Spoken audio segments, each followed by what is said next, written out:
Bonjour, dans cette vidéo, vous apprendrez comment faire le moule pour une frange. Vous aurez besoin de quelques accessoires dont un bonnet à perruque, des pinces hairpins pour attacher le bonnet, du papier collant Scotch Tape transparent, un crayon indélébile Sharpie, du papier transparent Saran Wrap, une paire de ciseaux, puis des pinces plates. Si votre artiste a les cheveux longs, prenez le bonnet à perruque puis ouvrez un bout à l'une des extrémités, puis ensuite passez-le dans le cou de votre artiste. Si les cheveux ne sont pas longs, laissez le bonnet intact.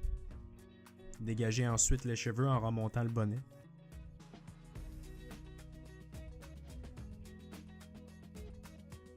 Puis attachez celui-ci avec des hairpins.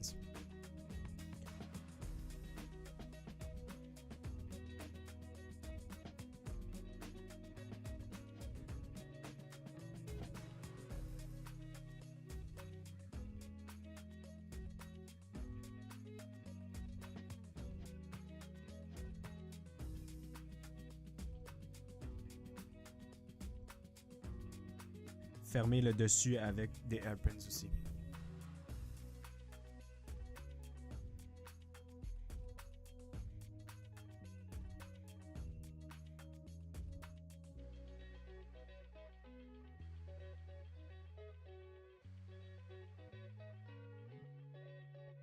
Ensuite, prenez une feuille de papier Saran Wrap d'environ 3 pieds de long, puis placez-les sur le front et croisez les deux bouts dans la nuque pour l'attacher ensuite avec une pince plate. Placez par la suite une deuxième feuille de papier Saran Wrap de la même longueur en partant de la nuque, puis amenez-la vers le front. Étendez bien le papier pour couvrir entièrement le bonnet et les cheveux.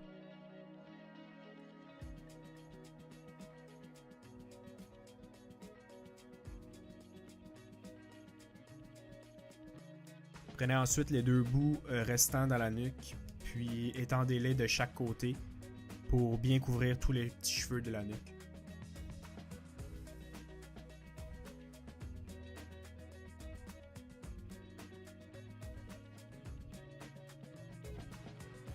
Après, avec le Scotch Tape, couvrez l'entièreté de la tête. Faire en premier la circonférence. Et d'une oreille à l'autre pour bien sécuriser le papier Saran Wrap. C'est important de couvrir l'entièreté de la tête avec le Scotch Tape. Faites mettre même plusieurs couches afin d'avoir un moule qui est très résistant. Par la suite, il suffit de dessiner le contour de la tête de votre artiste avec un crayon Sharpie.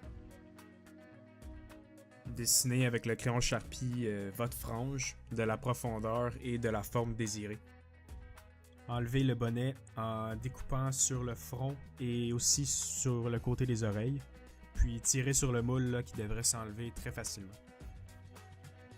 Il vous reste tout simplement à découper là, les surplus de papier Saran Wrap qui dépassent, puis à écrire le nom de votre artiste à l'intérieur pour bien l'identifier.